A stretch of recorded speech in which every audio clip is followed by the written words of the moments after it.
Hello, I'm Len, your host of Targeted Justice v. Garland, a podcast about an extraordinary lawsuit. This is an episode number 34.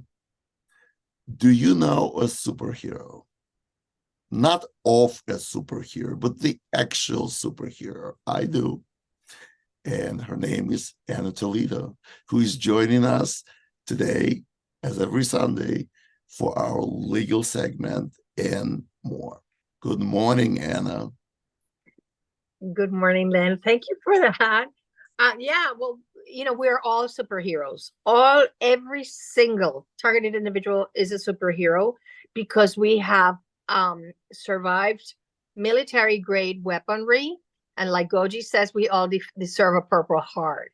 So when you look at everything that we have all survived, I honor you and I thank you, but I think we're all superheroes. Of course we are, but you actually have video evidence for that. I know a lot of people follow our tweets and our social media snippets, which I call Target Justice the best of. And you had a very heartfelt thank you to all the target individuals. And you have a comedian, target individual who called you a superhero. So yeah, it is documented. It's on the internet. It's forever. All right. I can't wait to get to our legal segment. By the way, no guest today. It's just you and me. A lot of content. You don't want to miss it. So I can't wait to get to it. You have prepared slides this week once again, and we're going to call that segment From the Desk of Anna Toledo.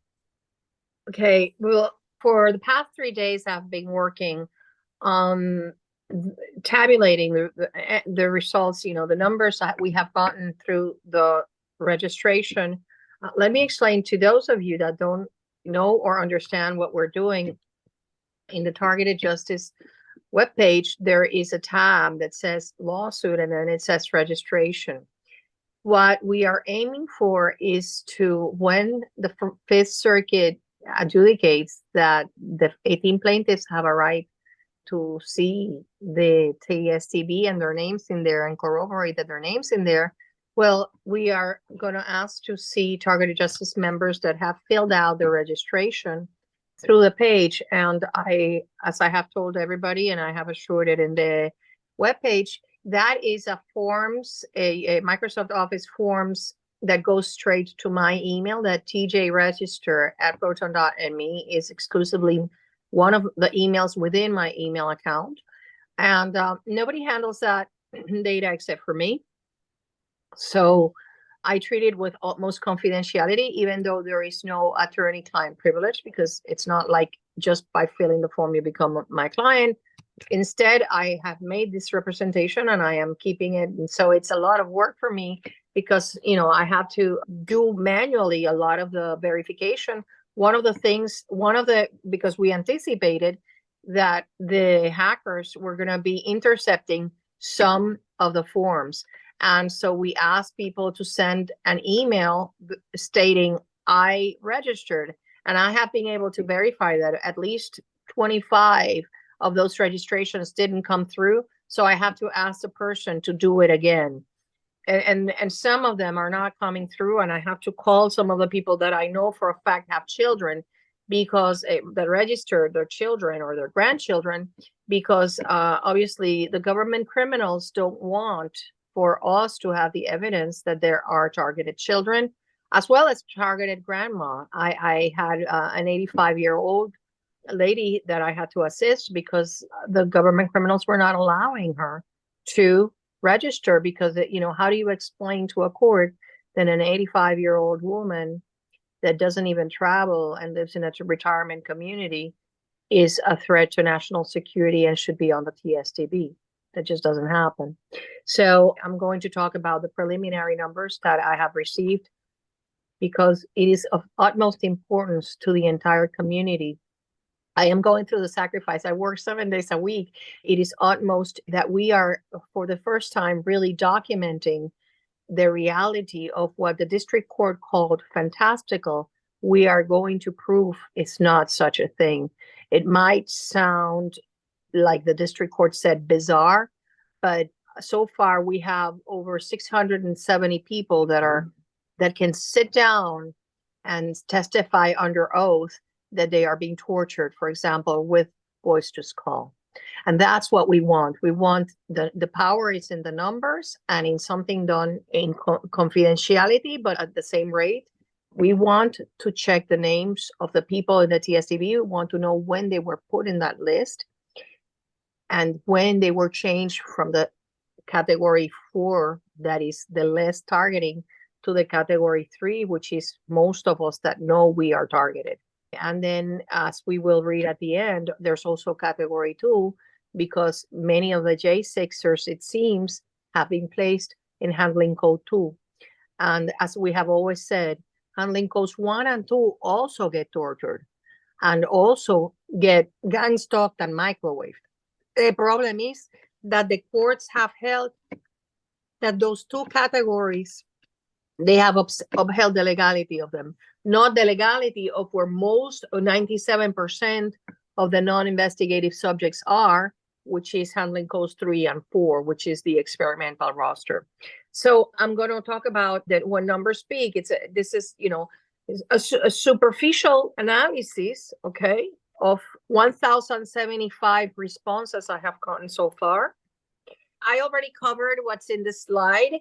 Those of you, I will be writing to those that I know have children because they blocked their information.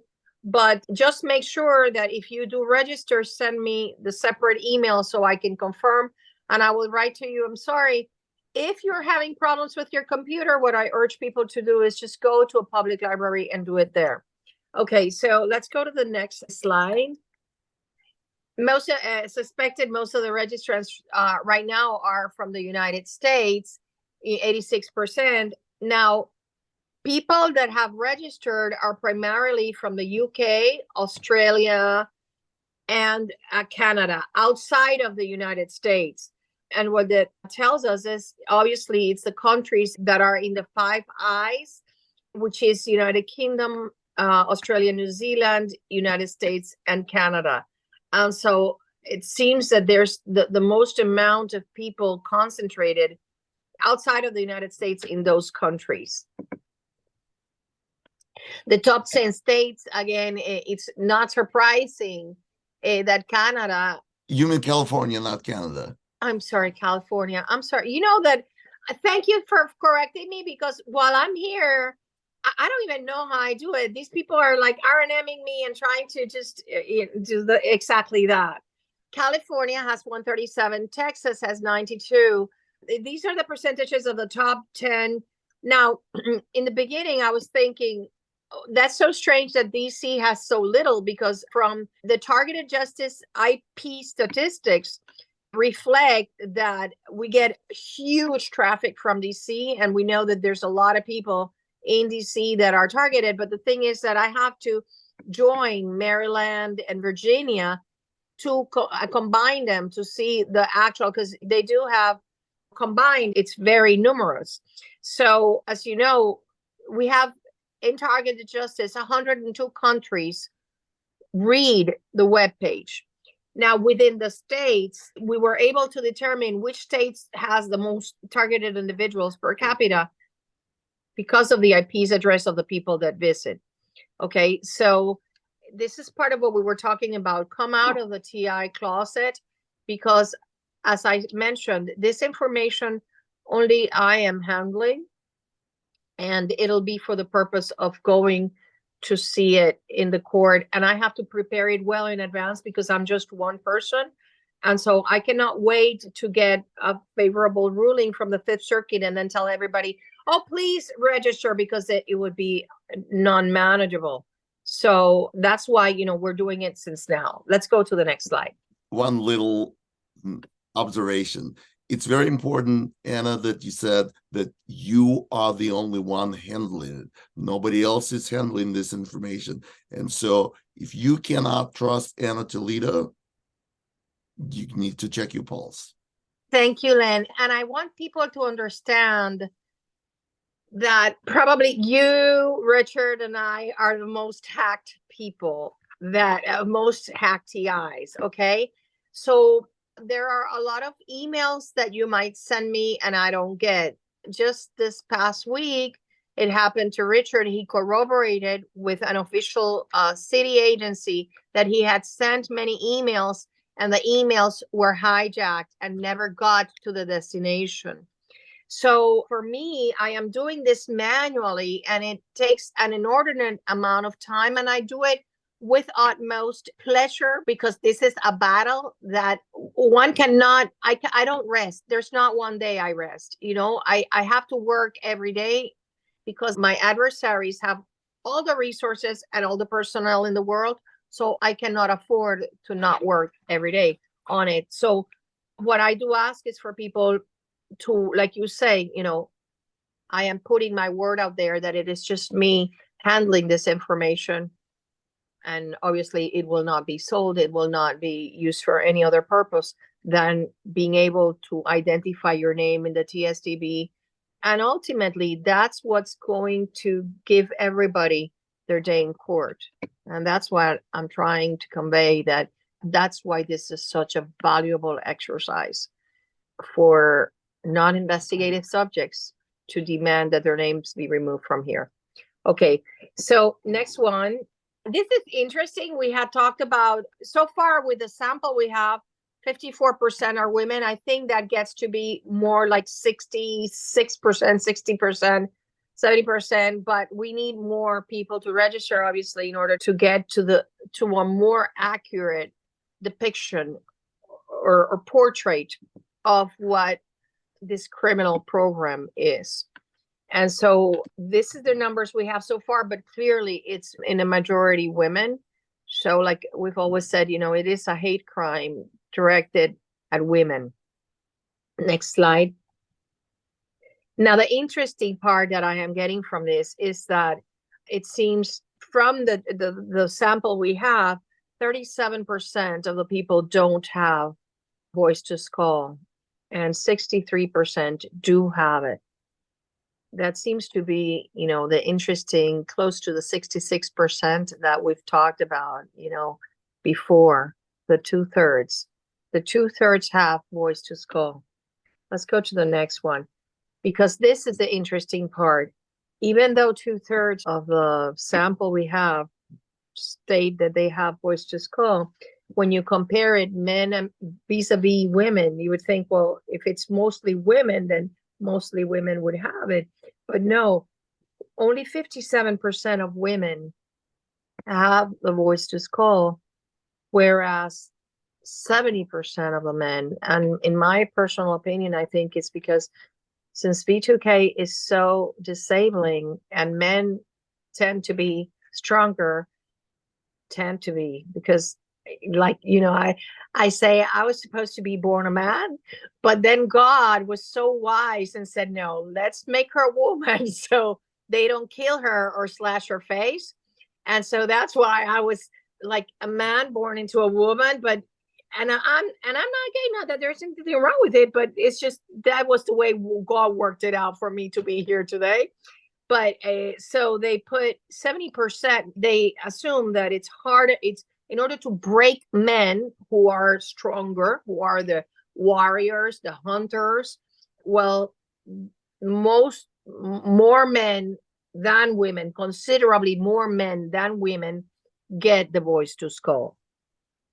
That's a truly interesting observation. You make sort of the assumption, and it's a common sense assumption, that men tend to be more, I wouldn't say not necessarily more, maybe more stoic, maybe more stubborn, but I can guarantee nobody is going to ask to use a man's bathroom because they have V2K. So I'm a man.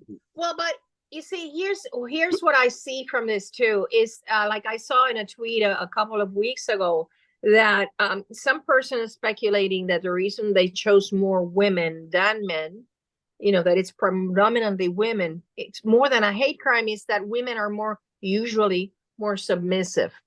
And so men tend to rebel more because it's the testosterone, and it's in the man's nature to be the hunter and the defender of the home and everything. So the way I see it is, since the purpose of this program is to put you on your knees and make you bend, well, I gather they believed they had to place more or of a stronger torture on men. That's what, who knows what goes through the heads of these people, because some of the stupid tortures that they do, I'm like, really, is that supposed to do something to me? And it doesn't. But one last observation about VTK, because this is really an area of so much interest and controversy, that perhaps men are less likely to complain about VTK because of the social status and the stigma. And so that might be another element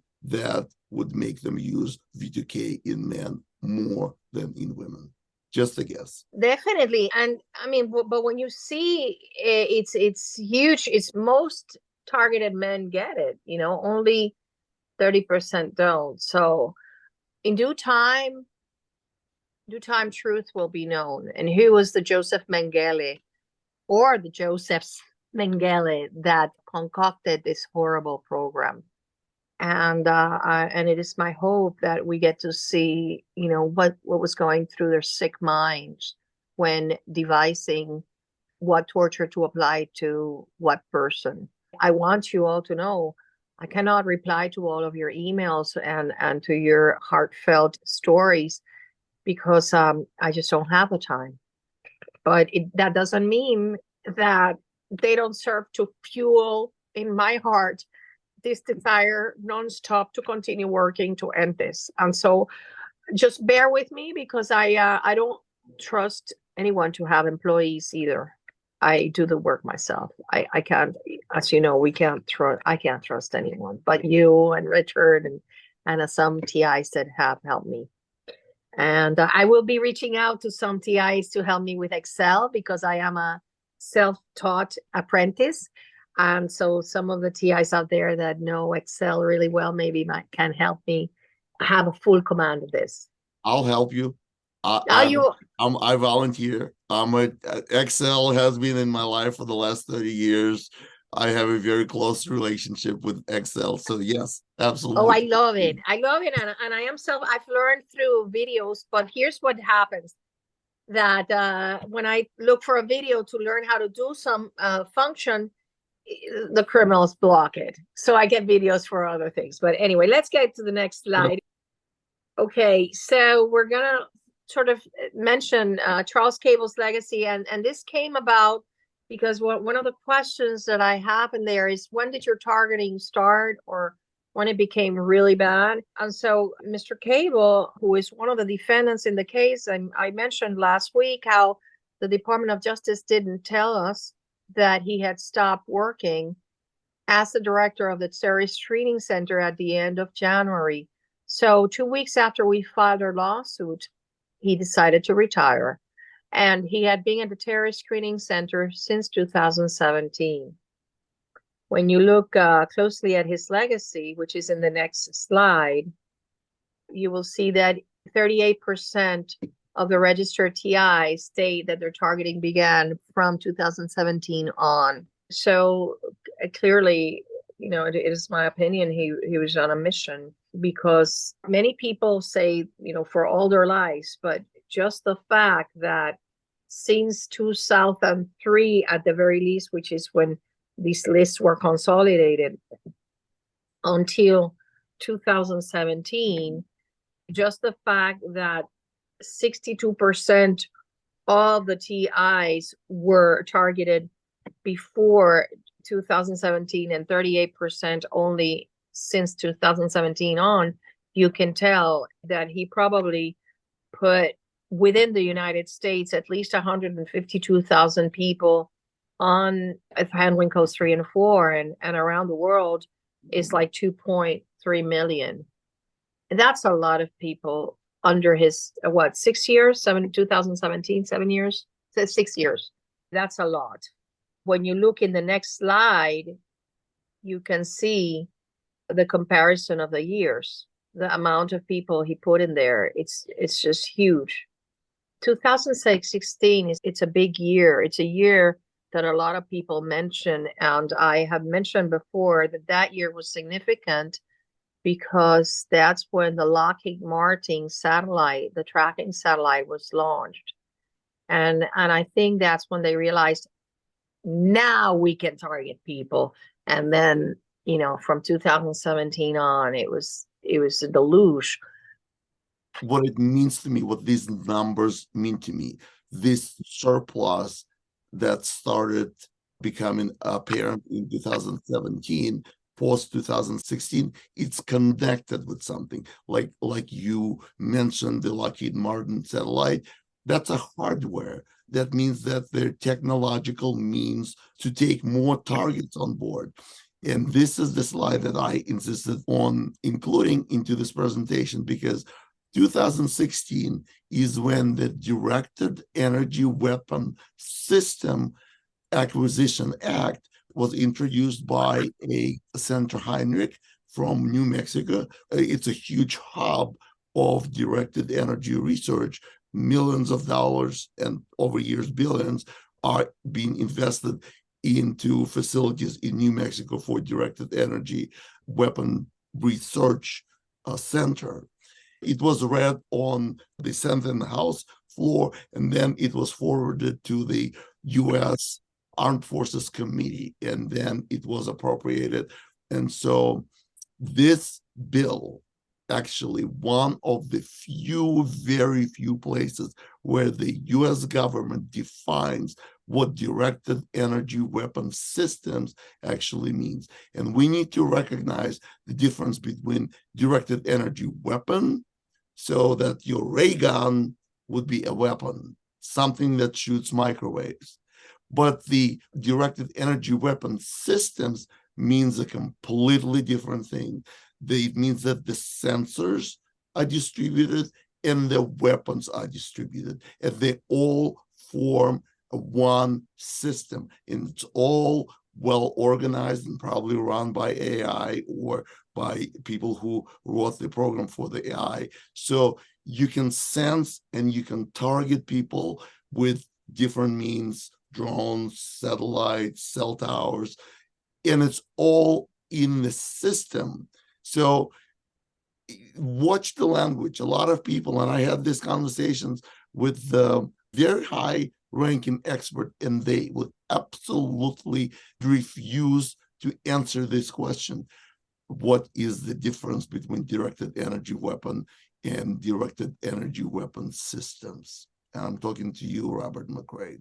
So let's read how this directed energy weapon system are defined. It means military action using highly focused sound, electromagnetic, or particle beam energy to incapacitate, damage, or destroy enemy equipment, facilities, or personnel. So key words here: beamforming. This is me, it means directed energy.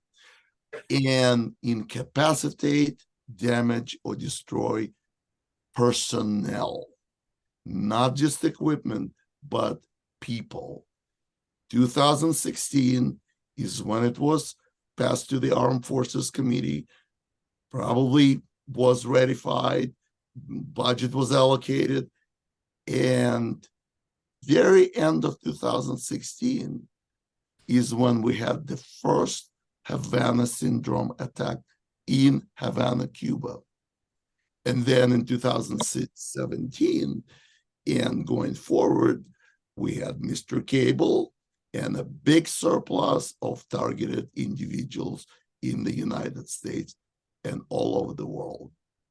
Connect the dots. The information is public. They cannot hide it. And these are the pieces of a puzzle that are coming together to demonstrate this ongoing Holocaust in real time, with using American taxpayer money to torture innocent people right in their face. So it's just undeniable. It's like I have repeated and said many times, and let me just take the time to say it again. People have taken it to sending me their evidence of their targeting, or please don't do that. I have so much work, and I have explained it many times, and I'm going to explain it on one more time here, which is that we are basing our claims on uncontroverted official government documents that establish many important elements of our cause of action, which is number one, innocent people that have nothing to do with terrorism are included in a terrorist database under secret criteria. That is an uncontroverted fact admitted by the FBI. They cannot deny it, and that is illegal. The same way, the reason they admit they are not have nothing to do with terrorism because they don't get even screened in airports or when they travel. And it's contained in audit reports from the Department of Justice. So what I tell people is, please read the lawsuit and understand that the claims that we are making are based primarily on government documents, just like this, government documents that the defendants cannot deny because most of them come from themselves. So the public information out there is such that there is no denying of this program. And so please don't send me evidence, and because I am overwhelmed with work. Overcoming hurdles. Yes, I mentioned this. After you do the registration form, which is in the next slide, you send me a confirmation email saying I registered. That's all I need, so that I can verify under the same email that you place in the registration, because this is what sometimes people do. They put one email in the registration and then they send me an email from another one. So I cannot find the email from when they wrote to me saying I registered in the spreadsheet. So please connect the dots and put the same one. That's one thing. The other thing is that please spell it correct. Take the time, the 3 seconds it takes to make sure you spell it correctly, because I have over 20 return mails. Because I sent a confirmation saying I got your information.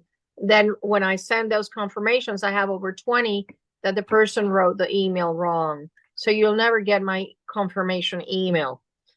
And when you write to me in the confirmation email, if you have registered your child, please put it in there. Look out for the child registration I did of so-and-so, because what is happening sometimes is that I get the parents' registration and they did 3 more for the kids, but then I don't get those other 3.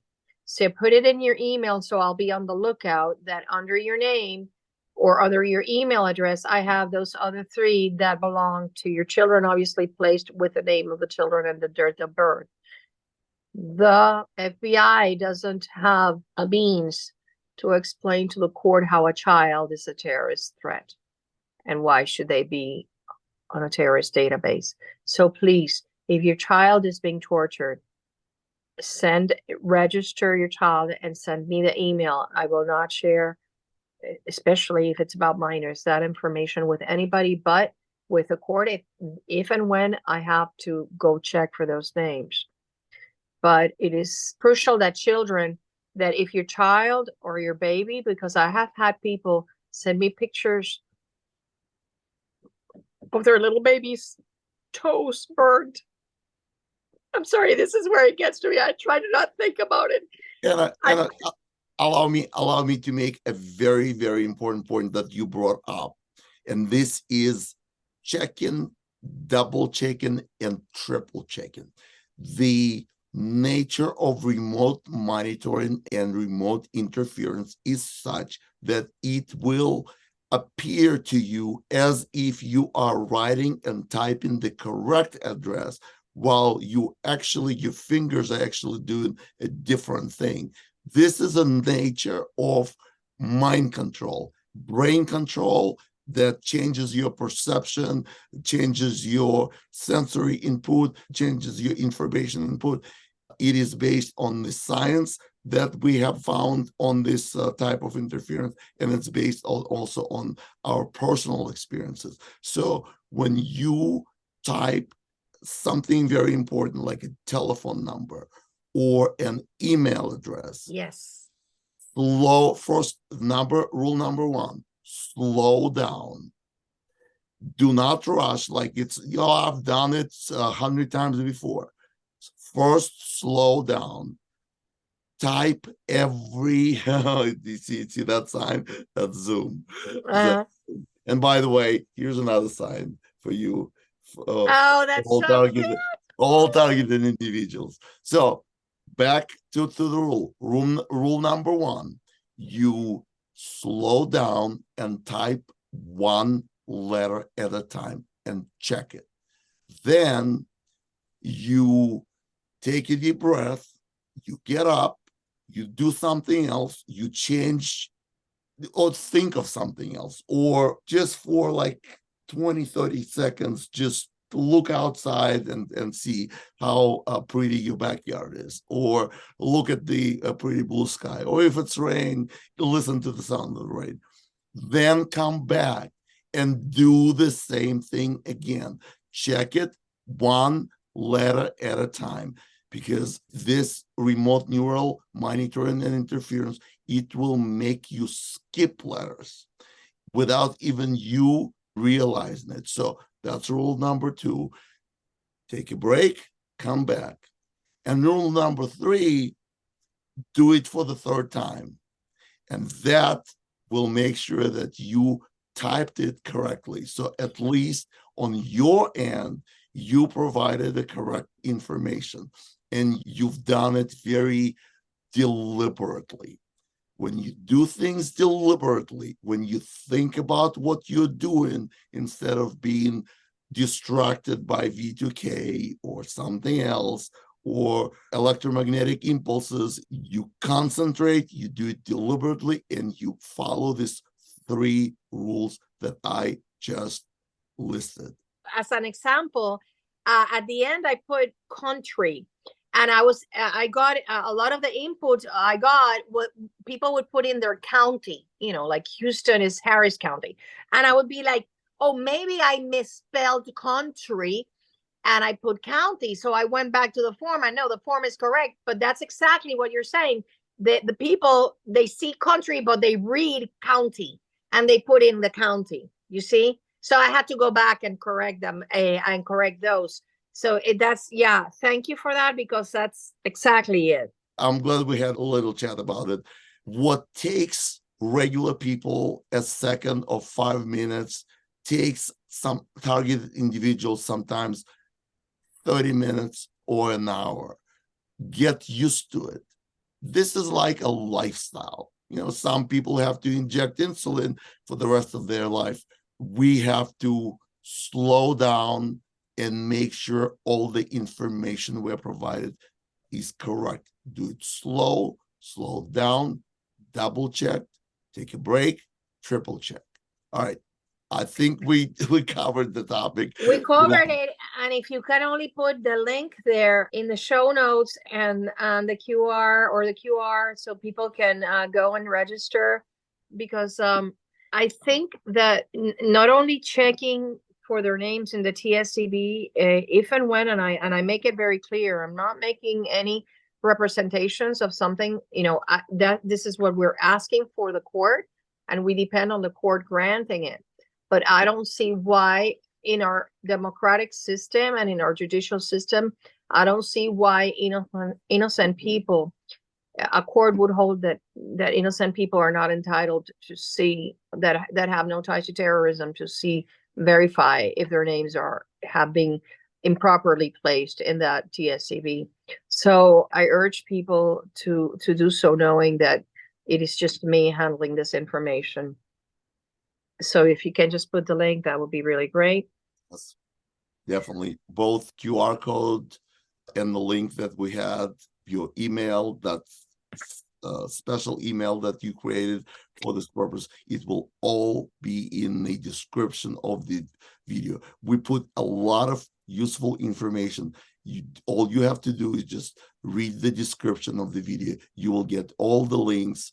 For example, last time we talked about a neurologist in New Jersey, and I can't tell you how many emails and tweets I got asking, how can I reach that doctor? What's the number for her office? And I always said, here's the number, but please look in the description. You will find all the useful information, because we're thinking ahead of time what you might be asking. So we put that information in. So please use that.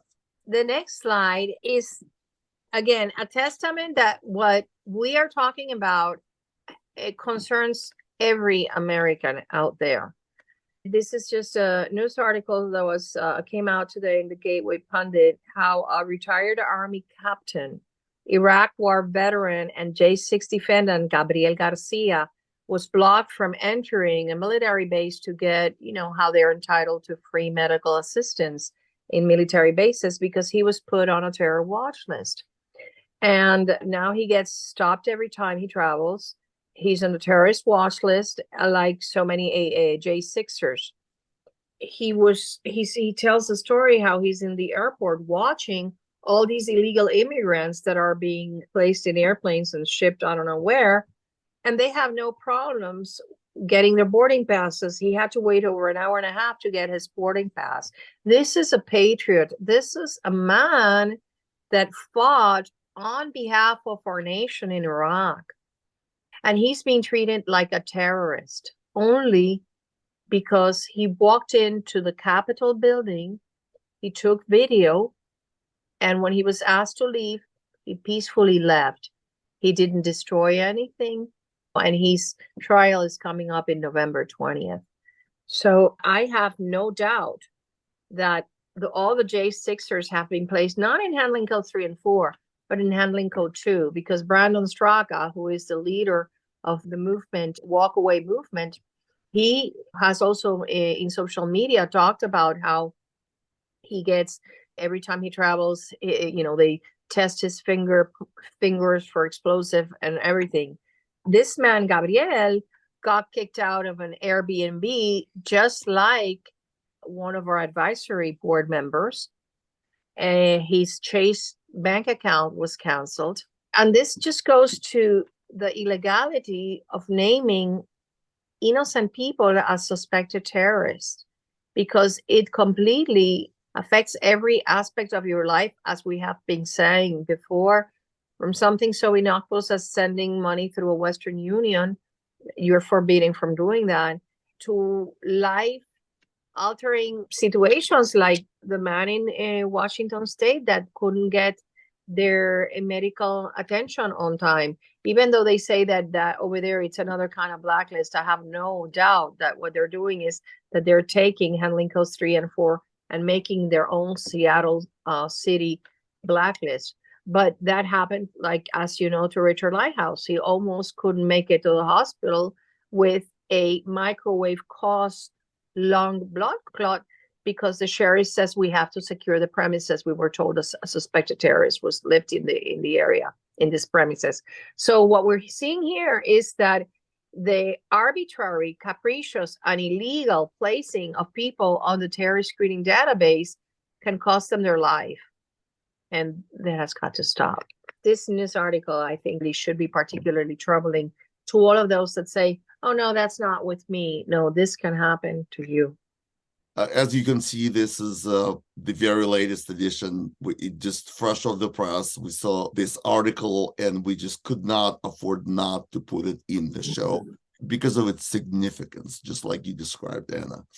And people have been put on the terrorist screening watch list, and they are becoming one of the targets in real time in front of their very eyes. And here's now there's a whole new group of people called J6ers that are part of this process. So to say FBI is out of control would be a severe understatement. And I want to mention something really important from a legal perspective. This man, Mr. Garcia, he has acquired rights. As a veteran, he has a right to go shop in the military base. As you know, it's cheaper gas, cheaper and better groceries, and go to the, I don't know if they have entertainment for the kids, whatever, or even the school. He has a right, an acquired right that came from his years of service to this nation. And he is being deprived of those rights without just compensation or due process of law.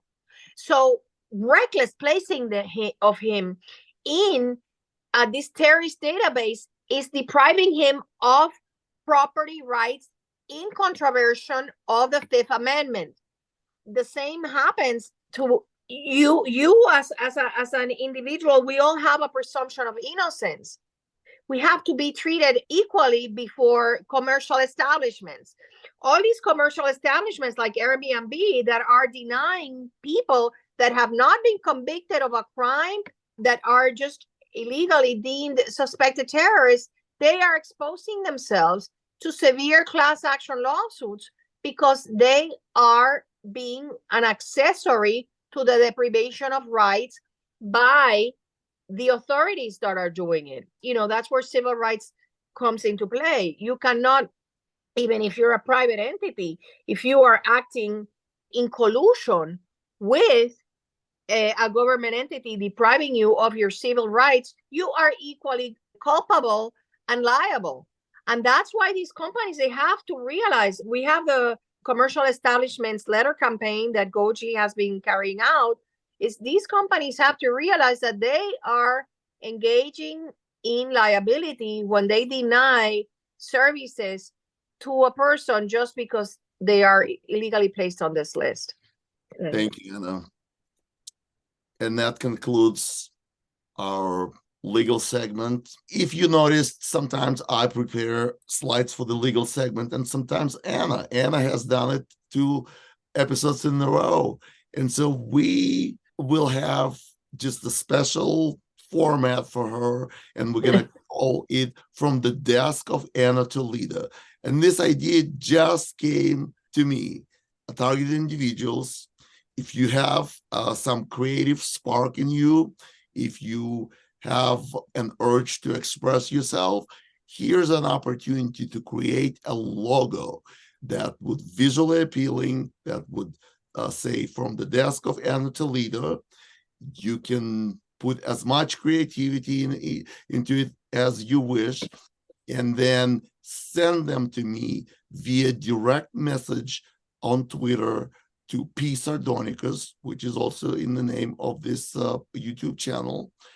And then Anna will pick the best logo that she likes. It will become her permanent official logo for when she puts together slides. And you, the creator of the best logo, will receive a complimentary t-shirt, Targeted Justice v. Garland, our official t-shirt for our podcast. So that's my announcement. And thank you, Anna, for putting together this important, valuable, useful information. Well, and thank you for fixing my presentation. I have to say that, how there's formats and templates in Microsoft, but the problem is that when I try to use those templates, the criminals interfere with them and mess everything up. So I can't really make things fit well. So thank you. That's why I did it blank, and it was so Spartan. So thank you for making it look a little better. It's like you said a little while ago, as targeted individuals, we have to get used to that things are going to take a little longer and not become frustrated with it, because it makes us more creative. It forces us to use other parts of our brain, I think, and to become craftier. And that is a talent, and that they never start coming. And I think it's really powerful to overcome so much attack from so many powerful entities. And at the end, I was able to convey the information to all of you. Somebody said that that discipline will give you freedom. And I think this perfectly applies to our situation. Discipline will give you freedom. So freedom that we all much desire and deserve. Let's go to our second segment. Our segment today is a continuation of the Targeted Justice's the FBI file series. What did the FBI do now? What hasn't it done? And so this is issue number 3 that I call meaningless correspondence. And we will review a standard FBI response to targeted individual. If you are lucky that the FBI actually answered your complaint, this is the standard response that you will get. And I'm using my own example. So FBI never responded to my personal complaint, but the FBI responded to the inquiry by the Congresswoman with the following letter. From the U.S. Department of Justice, January 26, 21. Dear Senator Duckworth, she's my Congresswoman. This is in response to your November 16 inquiry. On behalf of your constituent who makes allegations of being a victim of directed energy. While we appreciate you bringing Mr. Bear's concern to our attention in order to the FBI to initiate an investigation of any complaints we receive, specific facts must be present to indicate that a violation of federal law within our investigative jurisdiction has occurred. Based on the information, okay, so we're unable to assist. So 3 things that I underline in this letter. The first one, I received the diagnosis of Havana syndrome. They call it allegations. That's a mismatch. The FBI said that they need specific facts to be present.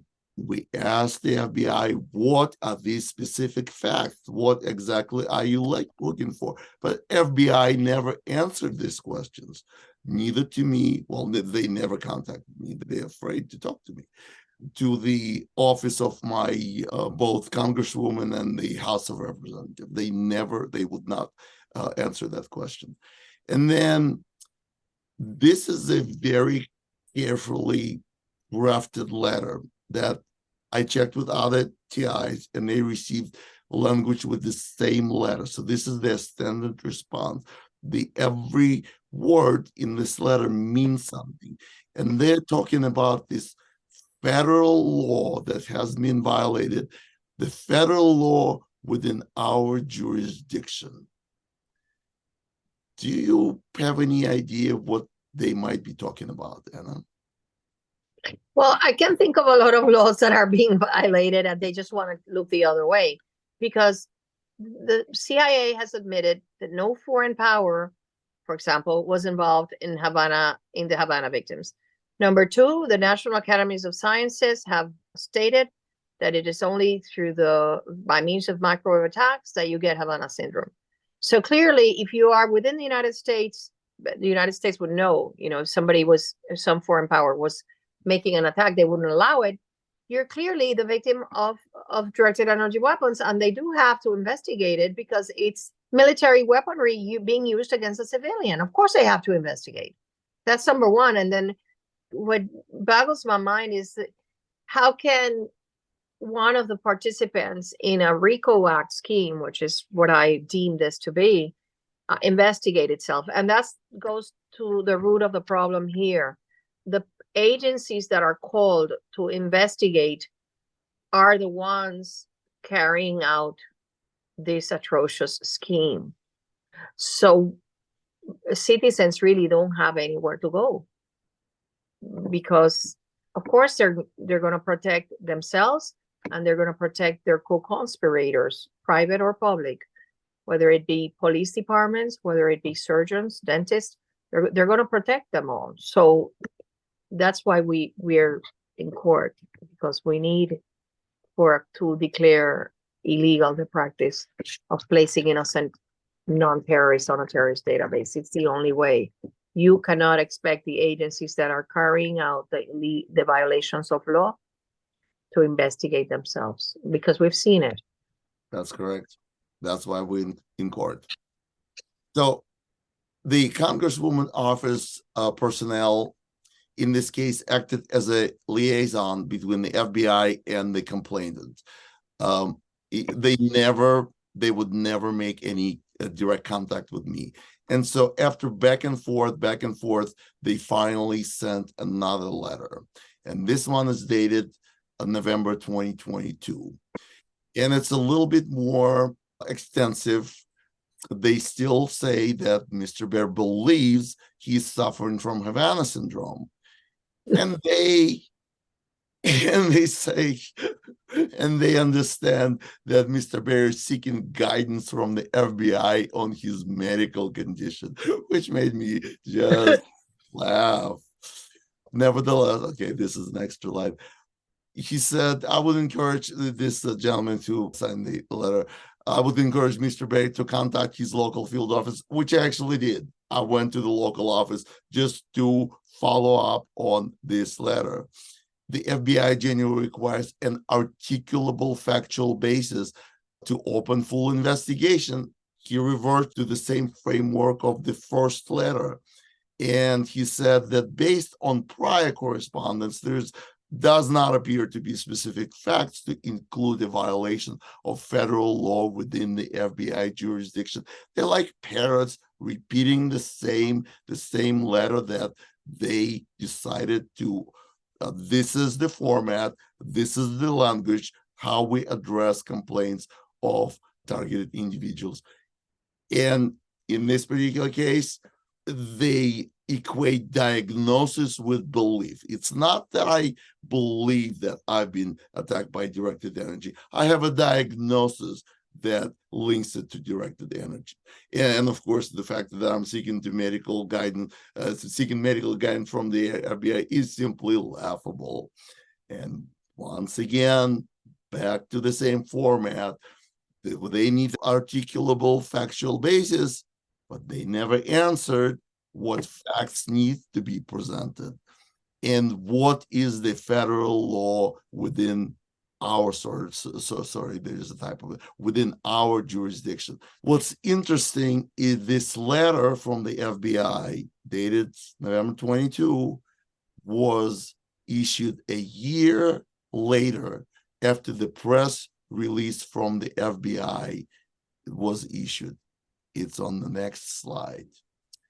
Reuters reports in November 21, a year before that previous letter was written, that FBI calls dealing with Havana syndrome a top priority. And there's a whole press release about how determined they are to get to the bottom of things. However, in the same article, they mentioned Mark Zaid, who represents Havana syndrome victims, and said that historically the FBI has been less than helpful, particularly by claiming victims are suffering psychosomatic symptoms, even though they never interviewed the individuals, like myself. I suspect, Zaid said, this is about to change. Today, in October 2023, we know that it has not changed. This is a report from August 22nd. It reflects the same press release by the FBI, and it has quotes by Mark Zaid, and I found it very comprehensive and interesting. I want you to listen to it. There are still so many unanswered questions here, but more is coming to light about the extent of this problem. The issue first made headlines after American diplomats and spies in Havana experienced puzzling brain injury symptoms in 2016, like dizziness, headaches, and memory loss. The government calls this mysterious syndrome anomalous health incidents. And now Newsy has exclusive details that FBI agents are also reporting these symptoms on U.S. soil. There have been double-digit members of the FBI, employees of the FBI, who have been injured in multiple locations inside the United States. Prominent national security attorney Mark Zaid represents current and former FBI personnel. He says a dozen or more incidents have been reported in Washington, D.C. and in Florida, mainly out of the Bureau's Miami field office. These are cases that have been brought to the attention not only of the FBI, but also the CIA and the DNI and folks on the Hill.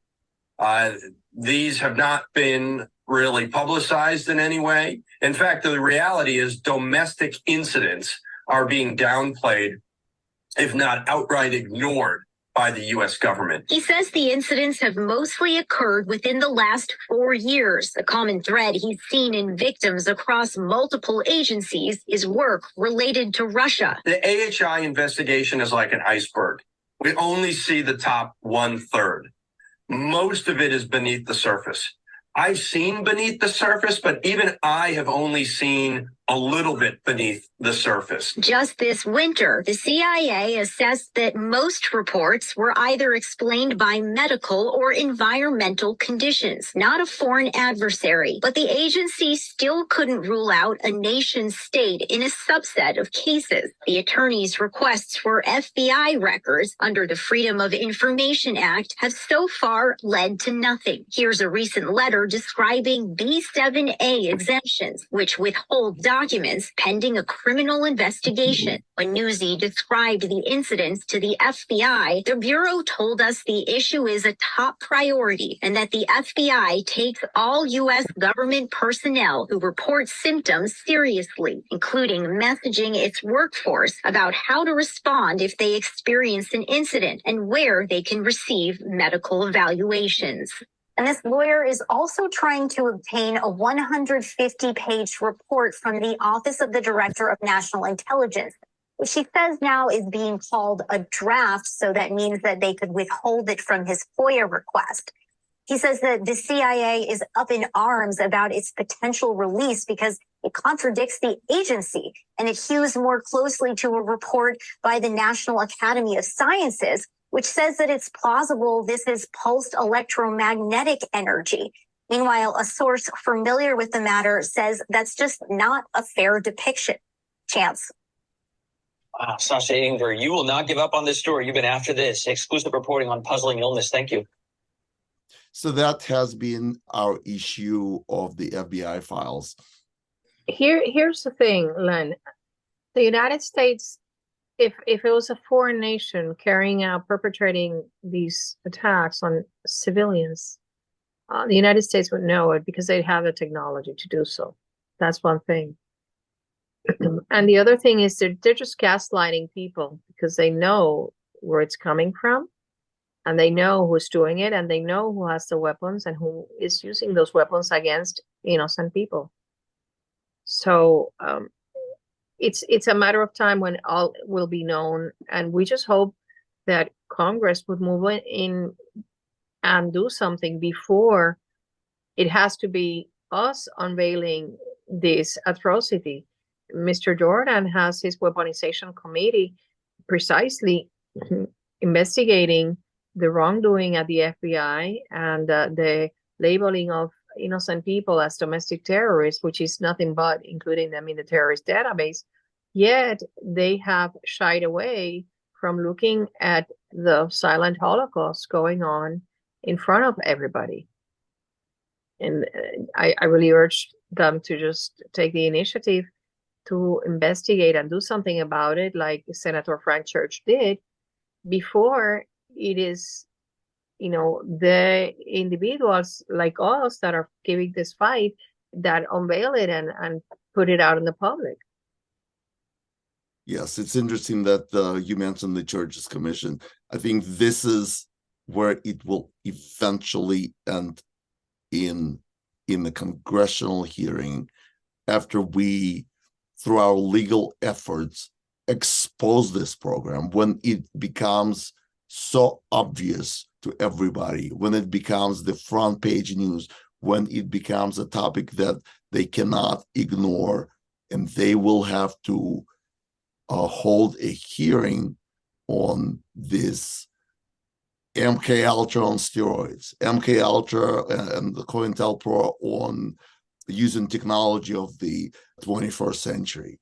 This is where I think it's all going to. This is the direction. But we can only get there through our legal efforts. And also through the grassroots efforts of the targeted individuals that are doing their letter writing campaigns.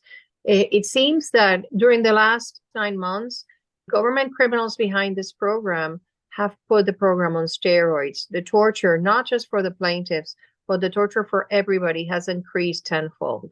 And so it is like they're desperate to try to annihilate as many people as they can before the truth comes out in the court of law. I urge you, everybody, to stay strong, because that means that they're just desperate. That's how I see it. Thank you, Anna.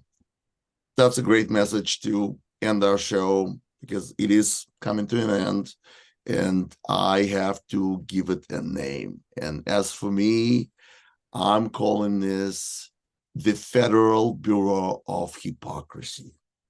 As we have seen in today's podcast and in the previous issues, the FBI has no problem talking out of both sides of their mouth, declaring dealing with Havana syndrome a top priority and saying that only after specific facts are presented, which the agency, of course, would not say what they are, it wouldn't even initiate the investigation.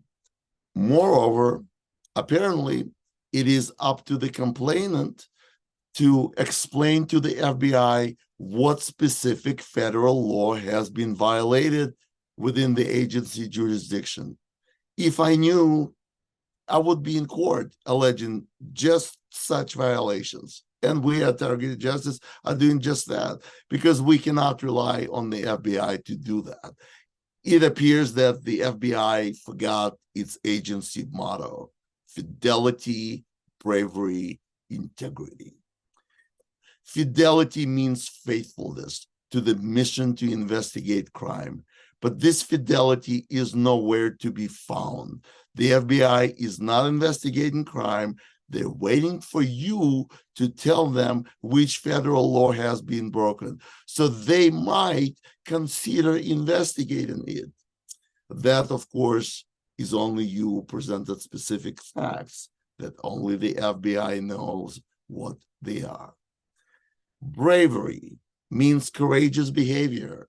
Where's the courage when its agents are not brave enough to talk to a complainant directly and only respond to a written inquiry by an elected official? And integrity is the quality of being honest. Calling Havana syndrome a top priority on one hand and refusing to investigate diagnosed, confirmed, and verified cases of Havana syndrome in the same breath indicates that the FBI took a dump of integrity and flushed the toilet. We have been warned by the FBI whistleblowers, including my personal hero, Stephen Fred, that the agency cannot be fixed.